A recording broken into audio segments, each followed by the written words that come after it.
Réputé pour son soutien au régime burkinabé du capitaine Ibrahim Traoré, Alain Christophe Traoré est décédé le 24 juillet dernier alors qu'il se trouvait en détention à Abidjan, en Côte d'Ivoire. Il avait été arrêté au mois de janvier dernier et il était accusé d'espionnage. Il avait par la suite été inculpé. Alors, il a été inhumé ces derniers jours au Burkina Faso. Son corps a été rapatrié. Et à Lino Faso, aujourd'hui, beaucoup s'interrogent sur les circonstances de son décès. Mais avant de s'interroger là-dessus, que représentait-il pour la scène politique au Burkina Faso? Bien, Alino Faso était ce jeune burkinabé qui constituait un pont entre des cultures, la culture ivoirienne et burkinabé. Et ensuite, c'est un monsieur, quand vous lisez un peu son histoire, c'est un artiste qui a toujours été d'un soutien fort pour des populations démunies. Ce qui a causé peut-être son arrestation, c'est sa proximité avec Ibrahim et le président burkinabé. Et nous tous, nous savons que depuis l'avènement de Ibrahim Traoré au pouvoir, il y a cette crise diplomatique entre la Côte d'Ivoire et le Burkina. Et jusqu'alors, il n'y a pas eu vraiment évolution sur le plan diplomatique entre la Côte d'Ivoire et le Burkina. Et Alino Faso, étant proche du président burkinabé, se retrouvant sur le sol ivoirien, tout de suite a payé les frais, où on l'accuse de sabotage, de complicité, de divulgation d'informations. Le souci aujourd'hui n'est pas seulement diplomatique, mais le souci est également judiciaire. Les circonstances de son arrestation, les circonstances de sa détention et les circonstances de sa mort, qui ne sont toujours pas élucidées. Certes, nous voulons la paix, nous voulons qu'il y ait une diplomatie apaisée, mais également, il faut au-delà rechercher la justice. Et c'est pour cela d'ailleurs que vous allez voir qu'il y a eu une mobilisation de toute la population burkinabé et dans ce sens-là pour réclamer le retour de son corps. Mais aujourd'hui, il est inhumé, paix à son âme, mais nous voulons que justice soit faite pour Alino parce que il représentait quelque chose de très important pour la jeunesse. C'est-à-dire une voix du régime au sein de la population? Et même au-delà? Et même au-delà, je dirais même au-delà. Comme je le disais, il constituait un pont entre la jeunesse et le gouvernement, un pont de culture également entre le Burkina et la Côte d'Ivoire. Et c'est quelqu'un qui représentait beaucoup pour la jeunesse du Burkina. Et s'il part comme ça, sans que justice ne soit faite, sans qu'on élucide les conditions de sa mort, ce serait dommage, c'est décourager les voix audacieuses de la jeunesse. Alors, Adam, comment le décès de Alino Faso a été perçu par le régime de Traoré? D'abord, permettez que nous saluions la mémoire d'Alino Faso, Alain Traoré, qui malheureusement a quitté la terre des vivants à un âge que l'on peut dire encore jeune, je pense 46 ans. Ouais. 46 ans, c'est quand même jeune et trop tôt. Mais au-delà de ça, je pense qu'il y a des regards assez sérieux que l'on devait donc poser lorsque vous retournez sur certaines de ces interventions. Puisque moi, depuis que cette question a commencé, je me suis posé une question. D'abord sur le fait que lorsque vous voyez, lorsque le Burkina était en froid, bon, ça continue d'ailleurs même, mais à un moment où le pic était à un niveau très inquiétant. Vous avez vu, vous voyez même ces sorties, etc. Et que aujourd'hui, comme je l'ai dit, ça continue parce que même si ça s'est apaisé, nous savons véritablement que totalement, que ce soit l'un ou l'autre partie des frontières, il y a de ces actes-là. Lorsqu'on vous connaît, vous avez des positions assez tranchées sur c'est l'un de ces pays-là. Et c'était d'ailleurs même le cas concernant donc Alino Faso sur le cas ivoirien. Et subitement, vous arrivez donc à vous retrouver sur ce territoire-là. Et vous oubliez que, bon, par un clic de main, on peut directement donc oublier ces actes. Je pense que cela devait laisser à interroger. Ça devait interroger. Et lui-même, d'abord, en se retrouvant sur le territoire ivoirien, savait quand même les risques qu'il prenait. Parce qu'il n'y a pas longtemps, vous avez vu avec ce Soukbé, je pense, le Béninois, qui a été également inquiété et extradé au Bénin. Et lui également, sa position vis-à-vis de Patti Talon et d'autres pays également. Et récemment, nous avons vu le cas d'un influenceur togolais également qui était inquiété jusqu'aux États-Unis parce qu'il pensait que c'était libre, comme ça vous pouvez prendre des décisions concernant un pays et avoir des positions assez tranchées et que librement parce que vous estimez que nous sommes dans des démocraties bananières en Afrique et qu'en Occident. Mais je pense qu'il y a la légalité du droit qui s'impose à partir du moment où vous êtes recherché par des motifs assez virulents. Il y a de quoi quand même que vous puissiez quand même être inquiété lorsque vous vous retrouvez là où il ne fallait pas. Et donc je pense que c'est ce risque-là qu'a pris Alino Faso et se retrouver donc en prison. Et je pense que on peut quand même multiplier les cas où des gens sont inquiétés que ce soit l'une ou l'autre cas des frontières. Mais c'est le problème, c'est le décès. Le décès parce que une chose est d'être emprisonné, puisque la prison, en tout cas, c'est la règle.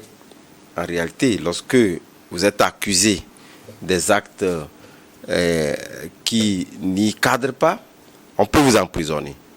Et vous avez le droit d'avoir des avocats, etc., pour plaider votre cause et arriver véritablement à la manifestation de la vérité. Mais là où ça inquiète, c'est le décès. On nous parle d'un suicide. Est-ce que c'est parce que quelqu'un a été... C'est trop facile quand même de parler de suicide. Parce que nous savons qu'il y a beaucoup qui sont en prison. Et il appartient quand même lorsque, je pense, nous n'allons pas retourner sur tous ces aspects-là. Il appartient quand même lorsque quelqu'un est en détention de faire tout pour éviter quand même qu'on en arrive donc au suicide. Ce sont les règles judiciaires qui le disent clairement. Et donc, comme ça, on parle donc de suicide. Est-ce que le Burkina Faso peut accepter comme ça parce qu'on nous dit, voilà, il a été donc question d'un suicide? Non. Et justement, c'est en ce sens que le Burkina Faso a jugé opportun de pouvoir faire une autopsie dont les résultats, je pense qu'avec l'extradition du corps et son inhumation, il y a eu quand même le temps nécessaire pour arriver donc à cette autopsie-là, mais dont les résultats ne sont pas toujours jusqu'alors rendus publics. Nous attendons les résultats pour en réalité avoir cette contre-expertise-là pour en réalité savoir de quoi il est réellement question. Et je pense que c'est de bonne guerre. Et cela devait donc interpeller les uns les autres à pouvoir véritablement donc faire attention. Nous avons des relations diplomatiques qui nous permettent de circuler de part et d'autre, mais les pays tiennent quand même à leur image. Lorsque vous avez des positions assez tranchées sur des pays donnés, il va de soi que le pays également puisse avoir l'opportunité de pouvoir s'interroger et de vous interroger sur des prises, des positions qui n'y cadrent pas à un moment donné. Surtout concernant donc le chef d'État. Un chef d'État est un chef d'État et lorsque vous prenez des approches assez tranchées sur des chefs d'État et que demain, du jour au lendemain, vous pensez que vous êtes en territoire conquis, que vous vous retrouvez sur des territoires, attendez-vous que vous soyez donc inquiété et que la justice puisse vous écouter et que vous puissiez quand même avancer des motivations si ça ne plaît pas, que vous puissiez faire l'objet des condamnations. Et je pense que c'est un acte assez regrettable. Déjà qu'on est arrivé donc au décès, c'est assez regrettable. Mais vivement que chacun puisse véritablement être responsable des actes parce que quelque part, la liberté, elle est permise, mais sachez que vous devez être responsable des actes que vous posez à nos matons. Alors, est-ce que le Burkina devrait réagir s'il arrivait vous pensez que ce ne soit pas un décès réellement? Bon, je pense que le Burkina a déjà une position prise, puisque le Burkina a qualifié le décès de Alino Faso d'un crime crapuleux. Et pour revenir un peu en arrière au contexte et ce qui se passe généralement dans notre sous-région, moi j'ai dit qu'une chose est d'avoir sa liberté d'expression, sa liberté d'opinion, mais dans le respect des textes, dans le respect de la loi. Mais au-delà, lorsque nos États estiment qu'une personne a violé la loi et qu'elle devait être arrêtée, il faut également que la procédure pénale soit respectée et que les délais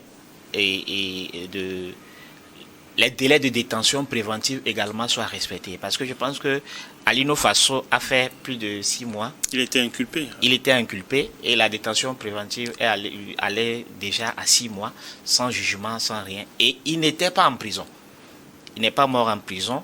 D'après les renseignements, il est mort dans une gendarmerie. Et donc, c'est pour ça que j'insistais sur le fait qu'il faut élucider le contexte dans lequel il est mort. Et au-delà de ça, que le pouvoir judiciaire de nos pays africains puisse prendre également ses responsabilités lorsqu'on arrête une personne. Qu'on s'assure quand même que les droits préliminaires de cette personne soient respectés pour ne pas créer parfois des crises diplomatiques inutiles. À l'heure actuelle, l'Afrique n'a pas besoin de ces crises diplomatiques. Nous avons plus besoin, dans la sous-région particulièrement, de lutter contre le terrorisme. Et il y a la misère ambiante dans nos pays. Nous avons plus besoin de faire face à cela et de faire face à des crises diplomatiques. Donc c'est de la responsabilité du pouvoir judiciaire, que ce soit au Togo, que ce soit au Burkina, que ce soit en Côte d'Ivoire, de s'assumer et de traiter les dossiers dans les règles de l'art. Pensez-vous que les relations diplomatiques entre la Côte d'Ivoire et le Burkina Faso viennent de prendre un nouveau cours, c'est-à-dire que viennent de se détériorer davantage? Naturellement, la relation entre la Côte d'Ivoire entre la Côte d'Ivoire et le Burkina était déjà inquiétant. Et maintenant, avec le décès d'Alino Faso, auquel plusieurs Burkinabés se retrouvaient, ça aggrave la situation. Et quand je vous posais la question par rapport à la réaction du Burkina Faso, c'est-à-dire pas uniquement en termes de paroles, mais également en termes de réaction de façon diplomatique, vous pensez que cela pourrait enflammer réellement les relations, au point où le Burkina pourrait prendre une décision forte pour envoyer un message, puisque Alino Faso représentait beaucoup? Bon, vous savez, pour l'instant, je pense que le gouvernement burkinabé va peut-être attendre les résultats de l'autopsie pour ensuite décider s'il va réagir ou non. Mais ce qui est sûr, il y aura des représailles par rapport à cette situation-là, puisque la situation était déjà tendue, nous le savons tous. Maintenant, qu'est-ce qui va se passer? Généralement, sur le plan diplomatique, on finit toujours par trouver un terrain d'entente, mais ce n'est pas encore d'actualité. Alors Adam, une dernière réaction? Non, bon, vous savez, en ce qui concerne ces relations-là, nous savons que les zones de turbulence ne sont pas encore tues. Jusqu'alors, nous pouvons parler de la temporisation, parce qu'aujourd'hui, nous ne voyons plus, en tout cas entre États, qu'on puisse donc s'accuser mutuellement. Mais nous savons qu'il y a une méfiance persistante. Et au regard de cette méfiance-là, la population devait également en tirer les conclusions qu'il faut, en étant beaucoup plus prudente sur un certain nombre de réactions données.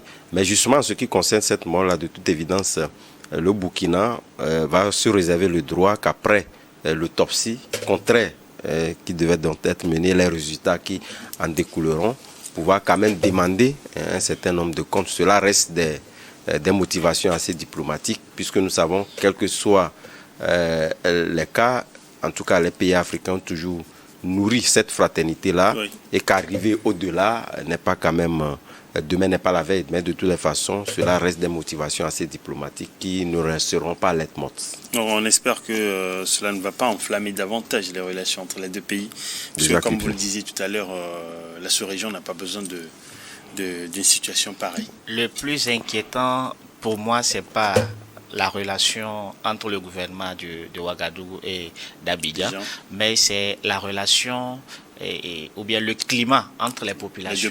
Les deux populations surtout. Parce que c'est des populations assez proches. On sait combien de fois la circulation des biens et des personnes entre États de la CEDEAO, aujourd'hui de l'AES, est si important.